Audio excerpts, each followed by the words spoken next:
আমি প্রশ্ন করছি, প্রফেসর ইউনূস নিজে 5 বছর ক্ষমতায় চান? সরকারের আশীর্বাদ পুষ্ট যে দল গড়ে উঠছে তাদের সাথে প্রফেসর ইউনূসের কথা তো মিলছে না। সার্জিস আলম 5 বছর থাকার কথা বলেন।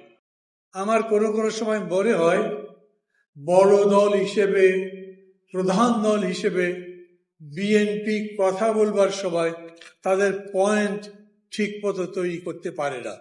এটা একটা অদ্ভুত পরিস্থিতি চলছে। দেশে একটা সরকার আছে, এই যে 53 বছরের বাংলাদেশ সরকার ছিল, বিরোধী দলও ছিল, এখন বিরোধী দল আছে। আমি পত্রিকায় বিরোধী দল বলে কোনো দলের নাম লিখতে দেখি না। এমনকি এই যে সালাউদ্দিন আহমেদ বক্তৃতা করলেন, ওনাদের দলও বলেন আমরা এই সরকারকে সমর্থন করি। সমস্ত দলই সরকারকে সমর্থন করে। তারপরেও আবার প্রশ্ন উঠছে নির্বাচনে, কেউ কেউ নির্বাচন বিরোধিতা করছেন, কেউ কেউ আবার বলছেন নির্বাচনই দরকার নেই, 5 বছরই প্রফেসর ইউনূস ক্ষমতায় থাকুন। আমি প্রধানত এই বিষয়ের উপরে দু একটা কথা বলেই আমার কথা বলা শেষ করব।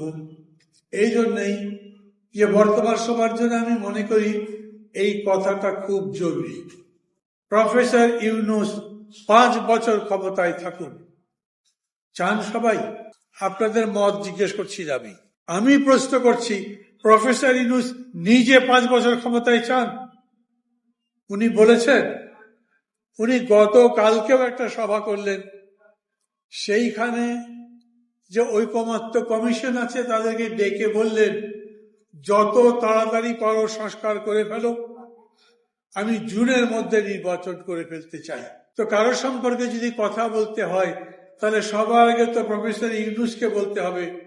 উনি সরকারের উপদেষ্টাই বলেন, আর সরকারের আশীর্বাদ পুষ্ট, এমনকি প্রফেসর ইউনূসেরও ভালোবাসায় সিক্ত যে দল গড়ে উঠছে তাদের সাথে প্রফেসর ইউনূসের কথা তো মিলছে না।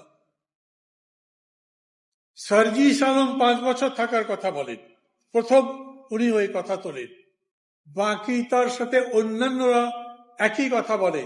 আর স্বরাষ্ট্র উপদেষ্টা তো বলেছেনই জনগণ নাকি 5 বছর চায়, অথচ প্রফেসর ইউনূস সেই কথা বলছেন না।